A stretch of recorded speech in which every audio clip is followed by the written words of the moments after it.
challenge. I'm not halfway there, but getting closer, right? So I wanted to share something with you.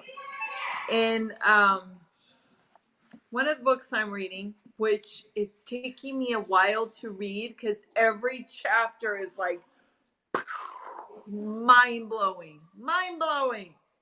And the cool part about this book is that it's actually older. I think that's kind of neat. So by older, I mean 1990. So it was published in 1990. It is called Claiming Your Self-Esteem. Claiming Your Self-Esteem by Carolyn M. Ball. And it's a guide out of codependency, addiction, and this is my favorite part, ready? And other useless habits. So what I wanted to share with you is this last chapter I read. It was so fascinating because it was talking about every bad habit we have, every should that we entertain, or I would, or I could, or whatever. Carolyn Ball is saying that there's a benefit. There's a benefit to our bad habits. And a lot of the times we cannot change because there's this thought process of I should eat less, or I should exercise more, or I should stop smoking, I should lose weight, etc., etc. I should be less judgmental. And then we keep trying to do better, do that opposite of what we've labeled as bad.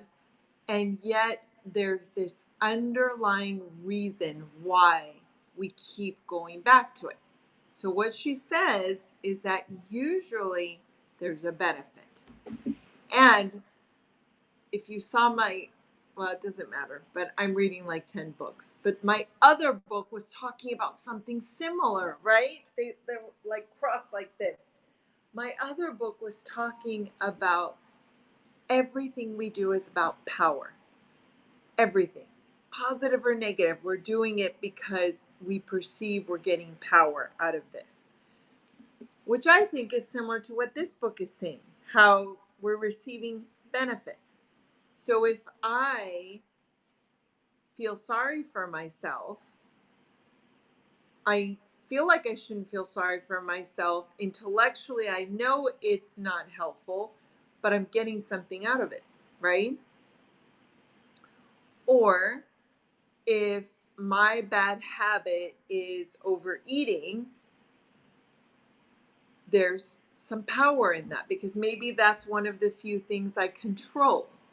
Or maybe I feel better when I overeat. There's benefits. Like I maybe it numbs me. Maybe anyway, so what this book is stating is that true change, true empowered change occurs only when we have a real honest talk with ourselves about these habits that we're labeling as bad.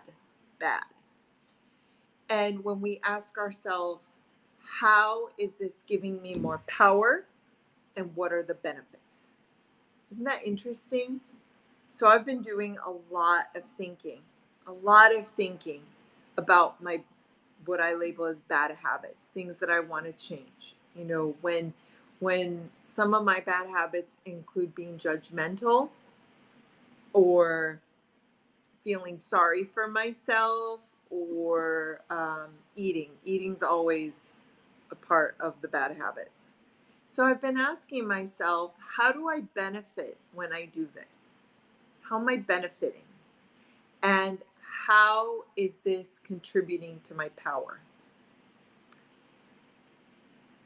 It's been really interesting because this is the next step. So she talks about really looking at things that you want to change that you label as bad or habits just that aren't good for you and thinking about how it benefits you. And then my other book I'm talking about, how it gives you power. And then just getting curious about that. Because, for example, if eating is one of the things that gives me power because it's one of the few things I can control, right?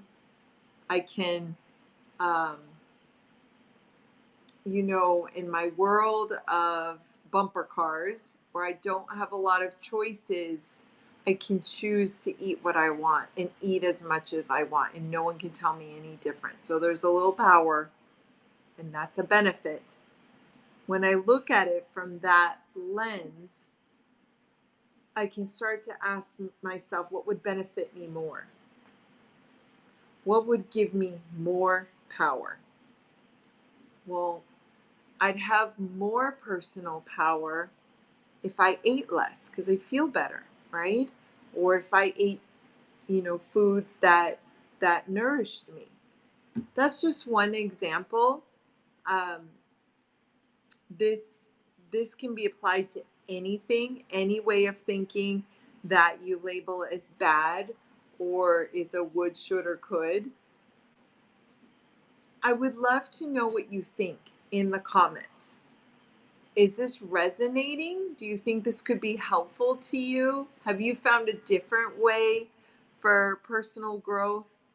And if you're curious, again, I highly, highly, highly recommend this book. It's very, very good, especially if, and I bet 90% of people could relate to this. If you've ever had a self-esteem issue, a control issue, codependency issue, addiction issue, or bad habit issue. It's like all of us, right? Except for a select few.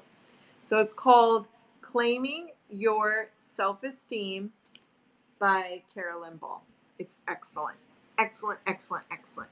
If this was helpful, please share it out and let me know your thoughts. I love interacting with you in the comments. I hope you have an incredible day. I am visualizing you healthy, happy, and whole. Healthy, happy, and whole. I am visualizing you empowered and just thriving. Have an incredible day. Thank you for joining me.